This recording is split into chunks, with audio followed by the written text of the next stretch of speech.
Yep. Brilliant. Okay. Thanks very much. So, yeah, thanks everyone for coming. This is our show and tell today. It's also got the wrong date on there. Let's check this is the right slide deck. Yes, it is. So apologies, it's got the wrong date on there. We'll get that updated. We are not going to go over a lot of the stuff that we have been more recently. Instead, this session is going to focus more on the key research findings that we have found interesting to kind of share that knowledge. We're also going to dip into user research recruitment and a couple of other bits, mainly because there's some exciting stuff occurring just now. So you will have seen the next slide, which is the team that's working on here. No changes there. So we'll move straight on and go into our research findings. I think that Debbie's going to take the first couple of slides if she's on. Let's just double check. Yeah, I can see her. Then we're going to have Carwyn and Rodri, followed by Corey, and then we'll go into user research with Jess. So I will hand over to Debbie, if that's all right. And Debbie, you just tell me when you want me to click next. Thanks. Yeah, if you just go straight onto the next slide, I'll spend a bit of time talking over this slide. So yeah, hi everyone. Dwi'n siarad dipyn bach yn Cymraeg y gynta, a wedyn na siarad yn Saesneg hefyd, ond y bwriad y gwaith o'n i'n neud oedd edrych ar y fframwaith polisi, i edrych ar beth sy'n digwydd yn y maes carbon isel a digidol dros Cymru i weld y reswm pam dyn ni'n neud y gwaith yma. So very basically, what I've been looking at is the policy framework, looking across net zero and digital, and really looking at to answer the questions to why. Why are we looking at this? Why are we doing this? And as you can imagine, the net zero especially landscape is full of a range of different documents, different policy drivers, and it updates quite regularly. You know, you'll have all seen it in the news that, you know, it seems to be a different bit of news every day about what we're trying to achieve, how we're trying to achieve it, how we're monitoring it, and what the demands are. So what I've tried to do is condense it down into some of the really key policy drivers. What are the things that are now in legislation that we're going to have to be delivering against, and why are they there?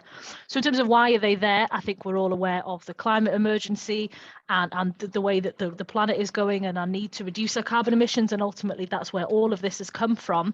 And it resulted in a lot of countries, you know, with the Paris Climate Change Agreement and various other things with the climate change committees. But the UK committed to be net zero by 2050, and Wales have done the same. And interestingly, about what Wales and the UK have committed to do, we're one of very few countries across the world that have actually put it into legislation. So a lot of countries are committing to achieve these targets, but very few have put it into legislation. And I think that's the first really important thing to note in this context, is that it is now in legislation, both in Welsh Government and in UK Government, to hit those 2050 net zero targets. And ultimately, that is the reason behind all of the stuff that we're doing.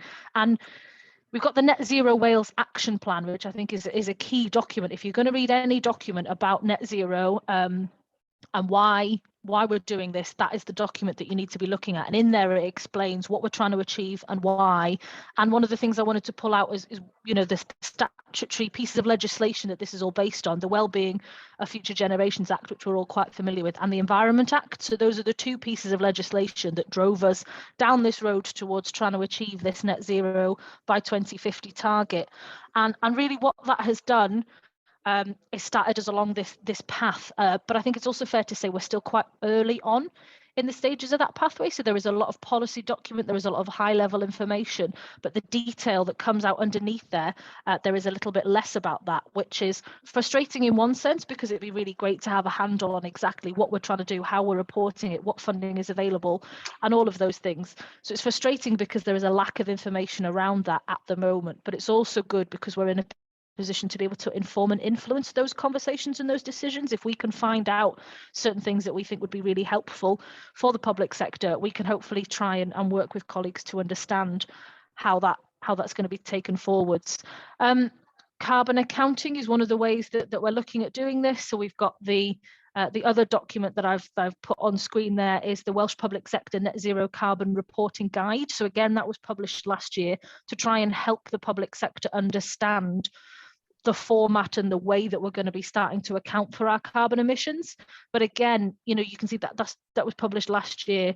It's been about a year now. So we're still, as I said, in the very early stages of doing this reporting, and it is a sort of learning process as we're all going through the process, trying to understand this. In terms of funding to support these developments, at the moment, there isn't a dedicated pot of funding that I've been aware of to help the public sector decarbonise running.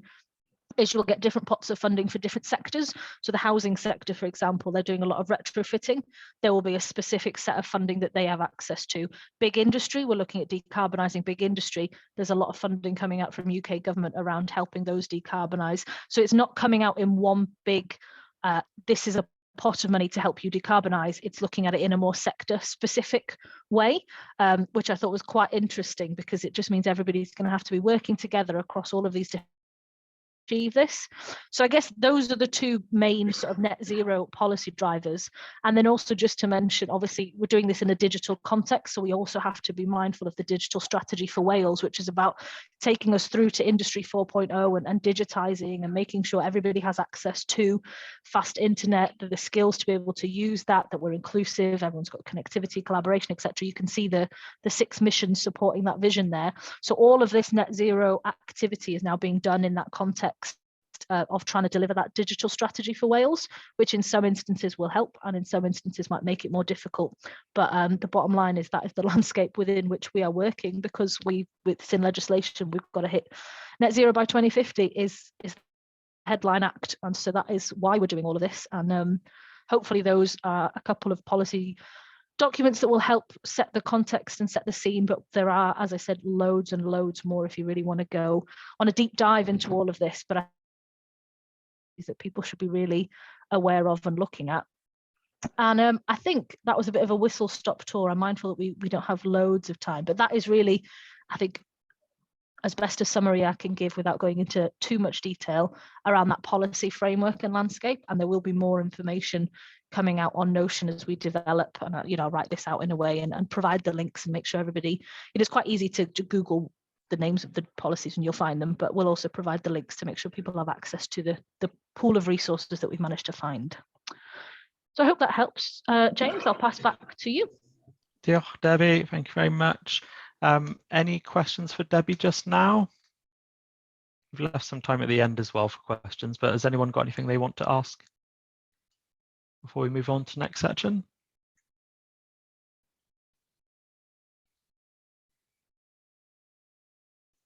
Okay, just to mention Notion there again. So our week notes are published on Notion, CDPS's Notion at the moment. We are extending that to include all the knowledge that we're acquiring. We've talked a lot about kind of working in the open and providing that and iterating on that as we go.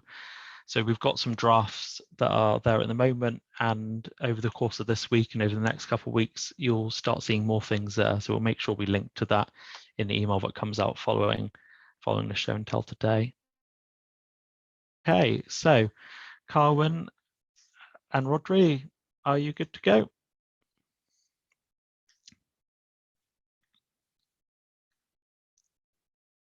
If Carwyn's talking, I can't hear him. Zoom mute, sorry, my apologies. Can you hear me okay now? Yep. Yeah, excellent. So Roger and I have been looking at this from a different perspective. So Debbie was looking at policy, looking at best practice. So what can we find more on the ground in this space, both from a UK and Wales perspective, talking about this from an international perspective. And there are some patterns that I want to flag up here. We spoke to some existing practitioners. DEFRA have been leading on this area for UK governments for quite a while now. They're probably ahead of the game. And they've done some work on various aspects of this, looking at everything from the actual procurement processes, coming up with model qualification questions for procurements. They've been looking at this in particular from the point of view of making the technology itself greener. But they did stress that there are two aspects to this, as we've been talking about in our previous show and tells. It's making the technology itself greener, but also using technology to make the services greener in their own right. DEFRA and the STAR group that they're heavily involved in have been focusing on the procurement, the the ICT, the technology aspect of this. They've also looked at elements of the training materials that might be required to bring people up to speed on this. They have not as such spent as much time looking at the design of the services themselves, but that is something they want to move into, and that aligns with what we want to look into as well. So we've decided that the main focus for us is going to be looking at the digital service design and a higher level look at this. On that front, a lot of the patterns we found are that most groups, most published articles that we're picking up on are, as DEFRA have flagged up, focusing on the technology, looking at the e-waste, they're looking at the data centers, are looking at the technology side predominantly. But there are some examples out there of service design. Most of those are actually coming from sort of more of a design perspective, human-centered design, thinking about things like how do you make the actual use of these digital platforms simpler, easier, more efficient for the end user. And much like the technology point of view, where you can make things more efficient for the user, more efficient from an energy perspective, you tend to get a correlation that will also bring the carbon footprint down. So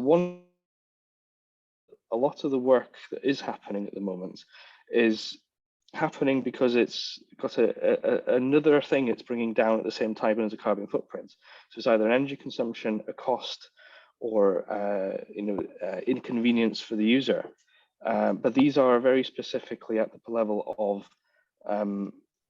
the lower levels of the technology or the design or the human computer interaction part of this, not so much the system level thinking of how does the whole service fit together.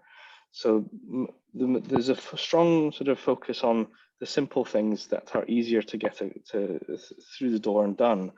The harder questions about how you design the services as a whole, or redesign the services, there's not as much information out there about that. What we'll do, as Debbie's pointed out, is we'll be summarising this of the links we've got, the documents we found, the case studies we found that cover this. But I think that just sums it up, that the technology at work, there's a lot of good practice, the procurements, there's some elements of training. On the other side of it, there's good work on the design out there that people are doing, generally focused on sort of changing the way web apps and mobile apps are designed to improve the user experience, and at the same time make things, the whole process is more efficient. What we're not finding as much of is the service design perspective of, can you reorganize the way you provide the entire service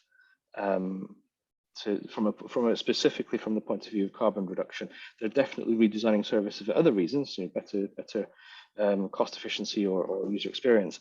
There's not as much out there that we're finding on the carbon footprints being a prime motivator for this.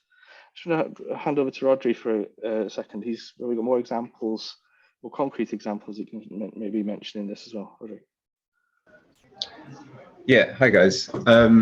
So I guess what I've been seeing is there's a great deal of activity on organizations declaring their desire to be net zero by a certain date. What we're also seeing is that there is a community or a town square kind of mentality whereby a lot of there's a lot of rankings in place for councils in the UK and Wales and schools and universities to see so people can see how far along the journey towards net zero they are compared to other organizations. So I think this is what we're going to be increasingly seeing over the next several years, is that people are going to be aware of their own organization's position in these ranking tables. So there's not going to be an inward pressure and an outward pressure to kind of improve your own carbon footprint of a given organization and their activities. So yeah, we're seeing a lot of that happening. And yeah, I'll pass you back to James. Thank you very much, both. Any questions just now around that section before we head into the international piece?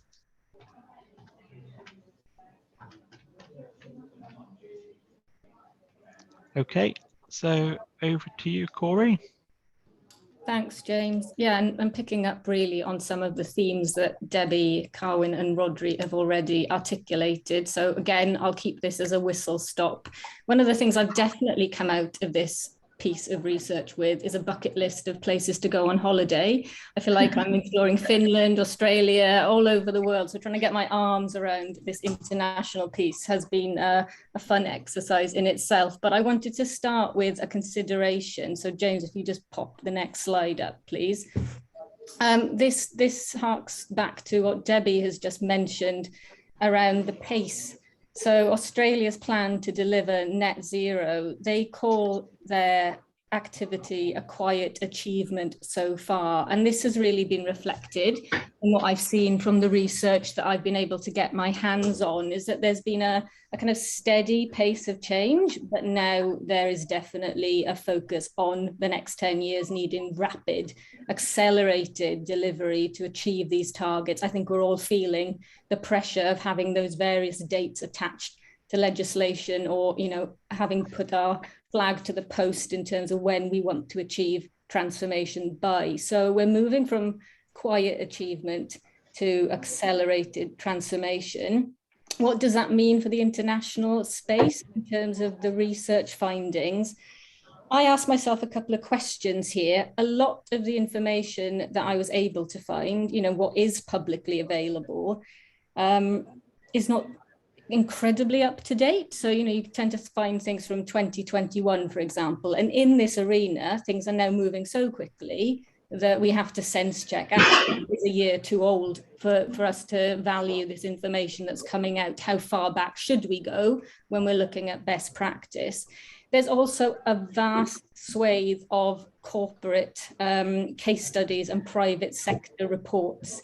So it's quite hard to grasp the actual level of transformation at a global scale in terms of delivery versus what people are using to promote or market themselves in this space. So I think we need to be conscious of that as well, and actually navigating our way through to speak to the people on the front line is going to be incredibly important if we want to get our arms around the whole system at an international level. So this is a huge area, lots of different varying levels of maturity. And I'll be interested to know if folks have come across any further examples from the ones that we're going to publish in our own Notion. So please do drop in the chat if you've got ideas on that. I'll just summarize then some of the opportunities on the next slide, James, if you'd like to do that. So we've mentioned Notion. There is an international best practice resource library that is going to live in Notion. When we publish that, it's a living repository. So that means that it can be refreshed. So once we decide on what out of date means in this space, we can add to it and we can keep it a live archive of what is happening in the world of net zero in the context of digital technology. Some of the highlights then, some of the opportunities that came out of the desk research for this: partnerships, collaboration and learning by doing is how I would summarize what we have at a global level internationally. So really looking at scrutinizing any existing relationships. So digital technology suppliers, there's a real opportunity here to reassess procurement, to build sustainable long-term partnerships. This is a long-term mission that we've set out on. We can't think in 2 years or 5 years or even 10 years. So how do we develop strategies for that in relation to services and products? Interconnectedness, I think, Debbie, you mentioned a point about this with, funding coming out for different sectors. What's interesting, if you zoom out to an international level, is that one country's net zero transformation will have an impact beyond its border. So what does that mean? Take Germany, for an example. The economy of Germany, a big player in Europe, has an ambitious net zero target as well. And that will impact on how other countries approach their net zero aims. If one fails and one succeeds, what does that mean? So I would raise that as something to be conscious of as we look at this discovery piece of work. There's also, just to wrap up internationally, a lot of smart approaches from the private sector to brownfield services and products. So that is where something already exists. It's already in place. and it needs to be fixed or approached differently. And I would say that definitely comes from a willingness to experiment. So there are lots of international examples of companies taking a leap of faith, acting quickly, adopting that agile mindset in this space, trying something, seeing what works, and then, you know, being able to reflect on it and share that good practice back into the public sectors of their different regions. So something for us to definitely learn from there, if we think about the ecosystem between public sector services and private sector. So that is my summary: partnerships, learning by doing, and collaboration being the opportunities on a global scale. Thanks, James. I will hand over to you again, and then I think it's Jess. Great, thank you very much, Corey. I've got quite a bit of background noise coming through, so I don't know if everyone could just mute themselves. I'm not able to do that as I'm not a co-host on here, unfortunately. Thank you. Thanks very much for that. Any questions for Corey just now before we head to Jess? We are fast running out of time. There's obviously lots to talk about. Let's move on to Jess and user research progress. Thanks. I will be super brief. So it's a bit of an update on our user research recruitment to speak to public servants in Wales who are involved in decision-making around digital and technology stuff. So we have got a survey which only takes about 5 minutes to do and is now live and being shared through social media, and we're emailing it out and things like that. We've directly invited around 65 potential public servants to speak to us. I don't imagine for a second that all 65 will be speaking to us, but we're just trying to get our reach out as wide as we possibly can. We've also had some support from Welsh Government last week to be connecting us to the right people to be getting that message out. So that was really useful. And then we've got the first interviews this week, with the first one tomorrow. So we are prepping for those, which is exciting. And then if you go to the next slide, 2 shameless plugs. One, if you are someone who is involved in decision-making around digital and technology in the Welsh public sector, which I'm going to assume you all are, please will you do the survey? It only takes 5 minutes and it's really useful for us. We've got a English language version and a Welsh language version, and I'll paste that into the chat as well. Very slick. Hold on. And then on the next slide, if you could help us find more people who are involved in decision making in digital technology in the Welsh public sector, then that would also be amazing. So you can share that survey link with anyone. If there's anyone that you think would be a good candidate for us to hear from, there's an opportunity on there for people to tick that they would be willing to have a chat with us as well. You can share our posts on social media when we are tweeting about this. And if you have any contacts, ideas, or you know of a mailing list that you could send this to, then just get in contact with me and I can send you anything needed, but any help is much appreciated. I think we're particularly low on people in the kind of commercial space. Like we've got a fair amount of digital and technology and sustainability people on our books, but not so much procurement people or people working in finance that affects digital and technology. So any help, much appreciated. That's the end of the favours asking. Great, thank you, Jess. So that's all we've got for today. So I'll just open the floor to questions, if there are any.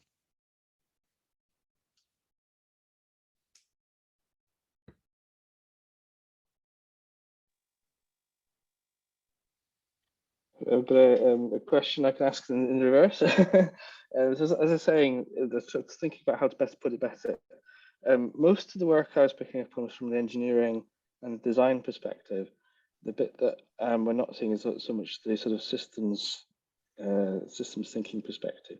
So if anybody's aware of any examples of how, from an organizational level, people have applied sort of the digital side to with a carbon motivation in there to change, that would be really interesting if anybody has got one of the examples along those lines.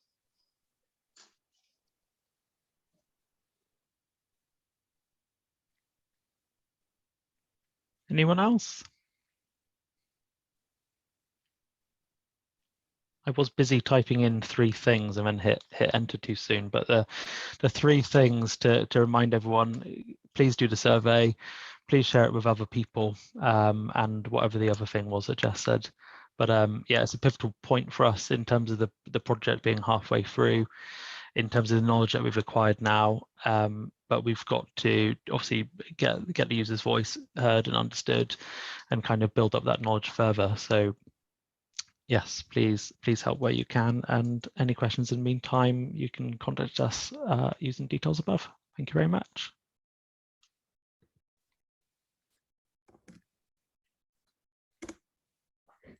Canolfan. I've just put more stuff in the chat again. Thank you. Yeah, thanks everyone for your help with sharing the message. So,